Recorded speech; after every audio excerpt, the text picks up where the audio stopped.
Good afternoon, sir. Good afternoon, classmate. And my report is all about mobility, diversity, and community in the global city. For our introduction, it says that because of the globalization, the world is considered as borderless and possibilities are seemingly endless because the capital, the information, and the capital can be moved across the world, wherein it's a huge impact into a global city. But what is global city? Global city is also called as world city, power city, and alpha city. Global city portrays the economic, social, and political state of the country and people. Leading urban theorist, the global word and sociologist Saskia Sassen popularized the term global city as early as 1984. She stated that the large technologically advanced urban areas define the modern world, like London, New York, and Tokyo. Based on the Global Power City Index of Japanese Mori Foundation of 2019, the global power of cities is measured by a combination of 6 criteria. First is economy. Kung ito ay may mataas na ekonomiya, developed and industrialized country like New York, Japan, and USA. Next criteria is research and development. It is a high-end technology and Japan is the well-known country in terms of this. Next is cultural interaction. It is the ability of people to communicate with different people. Next is livability.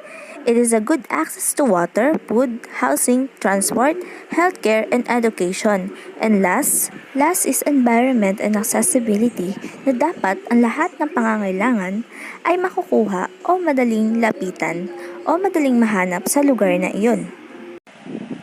As stated by colleague Pasker of 2010, the highly educated are the most footloose section of the population, while the low-skilled service workers often move jobs by necessity. High-educated people, besides of their high salary, they understand their working life as a career, and they are ready to relocate to another country, while the low-skilled service workers, they are doing their job by just necessity or kailangan lang, but they are not ready to move between countries and cities. Some cities are also considered as global, merely because of its good living conditions, like Canada, Hong Kong, Korea, and Manila. Next is the mobility. Once the economy is developed and industrialized, the mobility and migration is the effect. According to Halsey of 2018, there are a number of reasons why one would leave the country and move to a big city. And these are the 3 top reasons: the jobs, education, and lifestyle. In a better job market, economic opportunities in a global city attract talents from different countries. Maraming worker galing sa iba't ibang bansa ang naa-attract na magtrabaho sa power city o global city dahil sa mataas itong ekonomiya, maraming oportunidad at higit sa lahat ay malaking sahod. Nowadays, the global cities are now also magnets for international students because most of the major colleges, universities are also located or near a big city. Sa educational opportunities, malaking advantages kung ikaw ay gagraduate sa isang kilalang universidad sa ibang bansa.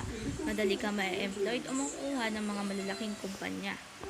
Kaya marami ang mas pinipiling mag-aral sa ibang bansa dahil sa malaking oportunidad na ito.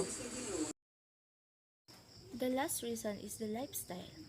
Many move to a big city to taste, feel, see, and experience different melting pots of things, such as foods, activities, and movies from places that they never imagined visiting.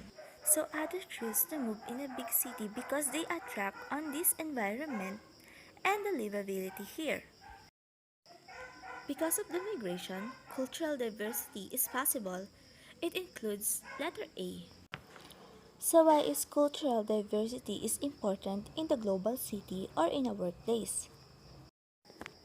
Recognizing the value of having a culturally diverse workplace is significant for an organization's success and growth as multiple studies.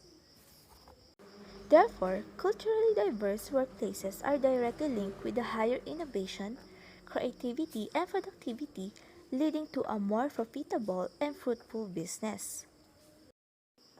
According to colleague Pacer of 2018, described cultural diversity as a key marker of the global city, and as a consequence of human mobility and migration is usually detected on the surface as a cosmopolitan feel. Cosmopolitan, it is a place or society is full of people from many different countries and cultures. Letter C. Relationship of internet hyperconnectedness and mobility to the global city. In the global city, internet networking mostly takes place between people in close geographical proximity and in most cases has a purpose of eventually meeting others face to face. According to colleague Pacer of 2018, global city can be a dream but also a nightmare. Why? Because of migration, everything has a positive and negative consequences. Because of global city, it attracts the migrants or visitors. Pero hindi naman sa lahat ng oras maganda yung pag-accept ng mga tao sa global city. The more na dumadami ang population dito, ay mas lumalala din ang pollution. The effects of mobility and diversity in the global cities are: number 1. Global cities is the source of new trends and fashion that can occur in different countries like shoes, bags, cell phone, and etc. But of course, in number 2, it also has a negative impact because of the urban life and especially life in large metropolises.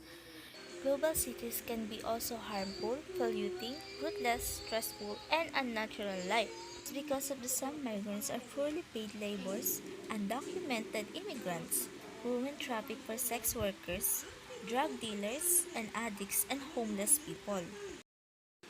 Number 3, effect of frauds and mental overstimulation on the individual. Some individual on these cities is still in old-fashioned views.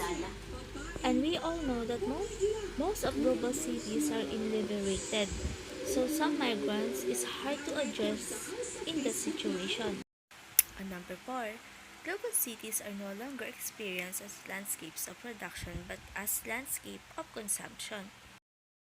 In number 5, global cities that attract large population intakes of a higher real estate prices, and as a consequence, a population growth suffer falling housing affordability. Sa paglaki ng population sa global city ay kasabay rin ito ang paglaki ng renta o pagbili ng mga bahay dito.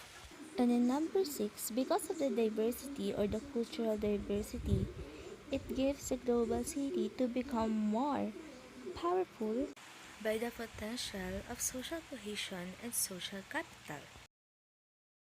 That's all, and thank you!